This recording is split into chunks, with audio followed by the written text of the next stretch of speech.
हर रूप अरूप को आदि मध्य अंत काल सिर झुके शरण, छोटे लोग को आशीर्वाद चलो और बड़े लोग को प्रणाम शरण। चलो जानते आज लग हम शून्य सारोप हे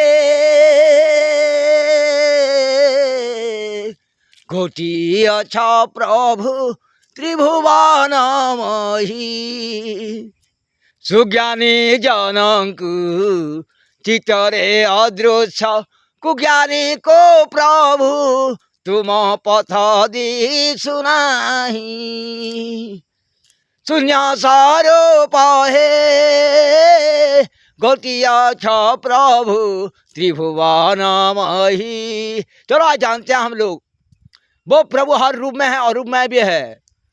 चाहे आप लोग जो मानेगा ना प्रभु को, वो नाम दीक्षा लिया होगा या नहीं लिया होगा तो भी वो मानेगा, कोई सिखाया होगा या ना सिखाया होगा तो भी मानेगा, क्योंकि किताब में लिखा वो देखकर भी, पढ़ के भी, सीख के भी वो जान मानेगा और किसी दीक्षा लेकर भी मानेगा। जिसको मानना होगा और जिसको नहीं मानना होगा ना भाई, स्वयं भगवान भी कितना उपचार लेकर आया और धर्म के उपदेश दिया लोगों को। जैसे कौरव पांडव की भी धर्म का शिक्षा दिया था, बुद्ध रूप में भी दिया था, ऐसे अनेक अवतार लेकर आया। अग्नि समुचा सगुरु महिमा गोसाई रूप में भी आया, किसी अंदर में प्रकट होकर भी लोग को सिखाया। जो क्या कुज्ञानी होया ना वो नहीं माना भगवान के बाद भी, और जो सुज्ञानी होता है ना भगवान ने नहीं सिखाया भी फिर भी वो माना। पुस्तक पढ़ के भी भगवान को रोशन पालन किया, वो भगवान को प्राप्ति कर पाया। जो क्या कुज्ञानी होता है वो प्राप्ति नहीं कर पाता, नहीं मानता भगवान स्वयं आके उसको बताने से भी।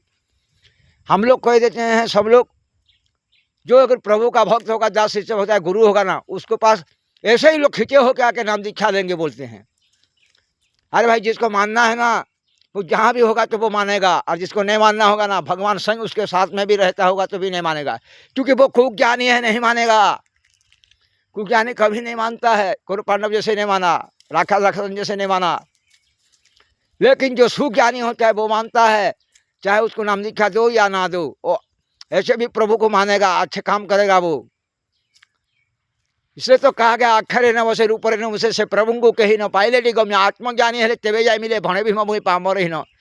अपने शरीर को जैसे हम ध्यान देते हैं, अपने पिता माता, पुत्र पुत्री, पत्नी, गुरु, सबको हम भी ऐसे ध्यान देंगे, कर्म करने वाला को भी ऐसे ध्यान देंगे। ठीक समय पानी भी ठीक समय खाना खाएंगे, ठीक से वस्त्र पहनेंगे और अच्छी तरह से देखभाल करेंगे। हम खुद को भी दूसरे को भी, नौकर को मांगना नहीं पड़ेगा, धरती अग्नि जल पवन की तरह, आकाश की तरह। हम भी ऐसा कर्म करेंगे तो हम लोग प्रभु को प्राप्ति कर पाएंगे। ऐसे इंसान प्राप्ति कर पाते, ऐसे नर नारी। वरना जो ऐसा काम नहीं करता आदि मध्य अंत रूप में, वो कभी प्रभु को प्राप्ति नहीं कर पाता। भगवान उसके साथ में होके भी उसको यकीन नहीं होता। जिसको मानना है ना वो ऐसे भी मान लेता है, जिसको नहीं मानना होगा ना, जितने भगवान है, जितना सदगुरु समझाए उसको नाम दीक्षा दे तो भी नहीं मानता है वो। तो जो जैसा चाहेगा ना वो ऐसा बनेगा, कोई भी कुछ नहीं कर पाएंगे। तो भगवान हार गया तो हमारा बात ही क्या।